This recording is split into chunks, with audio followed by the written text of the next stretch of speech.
Where's nice fish farm? It's been a hard-fought battle of will, but Bass and Gal took it home for us. Bass and Gal, thank you so much for checking out the channel. We'll jump right into the video. Bends and Beasts, baby.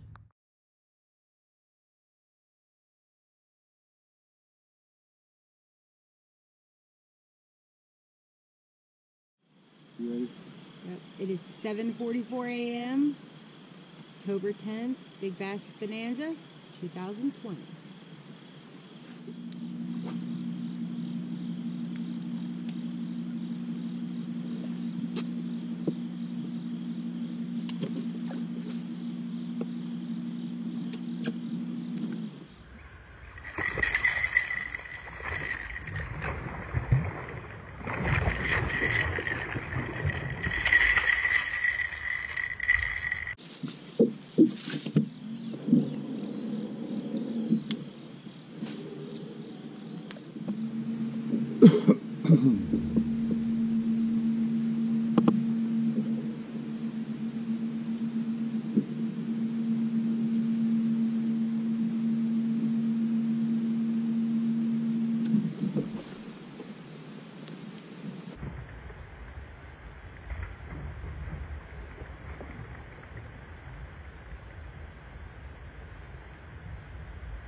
Yep, you read that right. That fish at 2.21 would have gotten me a check in the morning, but because we had such high expectations for the tournament, we weren't even smart enough to watch the leaderboard, and we just tossed him back in because we had such high expectations.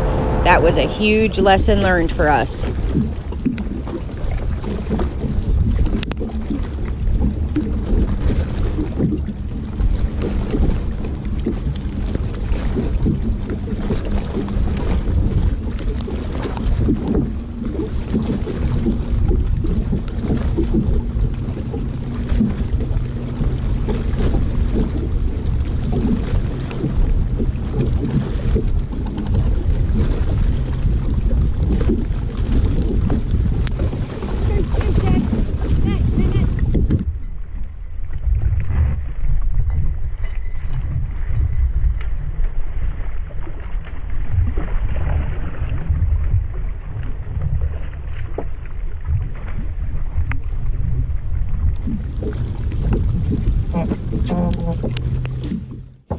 I went and hurried up to grab the Sprite to stop the bleeding, so watch this real quick.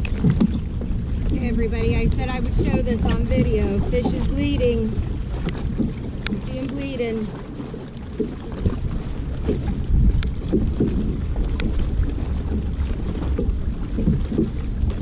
So this was strange because we couldn't figure out why the fish was bleeding since he wasn't hooked in the gills or the throat, but he was still bleeding nonetheless.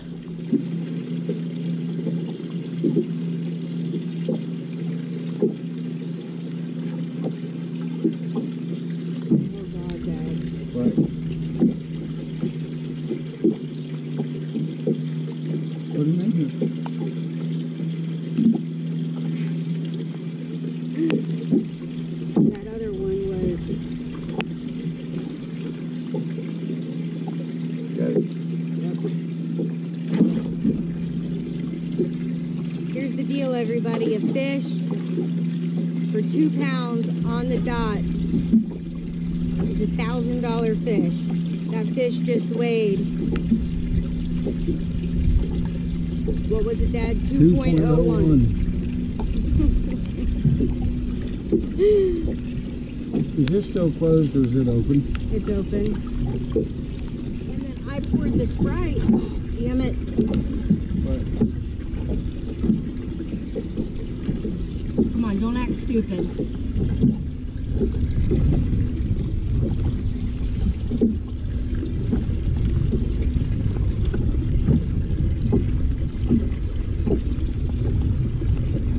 See, I don't know if we should take off and take our chances to get him there alive, or if I should sit here and work on him and try and keep him alive and get him healthy.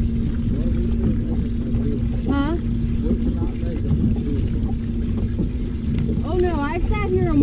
because he's not bleeding or anything. See, watch him. After I do this for a minute, like I did Shelly. So there was really no reason for the fish to be acting as bad as it was, because it had stopped bleeding immediately after I used the Sprite. It wasn't hooked deep in the mouth, and it wasn't hooked deep in the water for it to have needed fizzed. So I continued to work with the fish until we got it healthy enough to make the ride to Conley Bottom. And we did go ahead and reweigh it, and then it was a little bit under 2 pounds, but we decided it was worth making the run in hopes that, you know, it would still be close to the 2 pounds, and we were taking a chance, you know, that it would be 2 pounds. So here's the ride.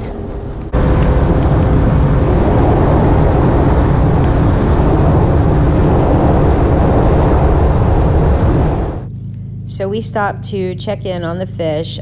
We still had about another half hour to go to get to Conley Bottom, and so we wanted to check in on the fish, and he was doing okay, but you know, we reweighed him, noticed that he lost another ounce of weight, and so, you know, he was still distressed, and we weren't 100% sure that we would make it on time. And since he was actually losing ounces, we just figured that, you know, since we weren't positive we would make it, we decided to go ahead and release him. That gave him his best chance of survival, and he was doing good. We were afraid if we went ahead and made the rest of the trip, he might not make it. So you can see me putting him back in the water there, and I'm just working with him, and he swims away just fine. So he survived, but I didn't get my $1,000. So anyway, so then we just head back to the ramp.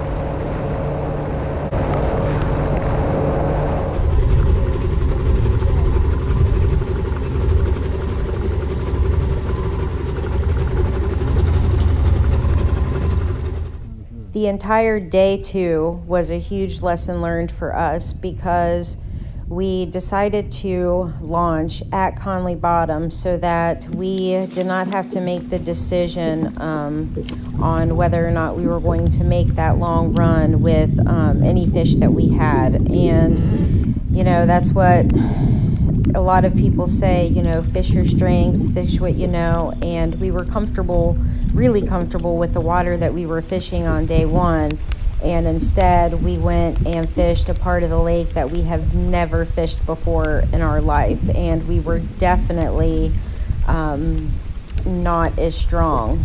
As you can see, I caught one little dinky fish right before weigh-in, and you know, we did not feel confident in anything that we were doing that day.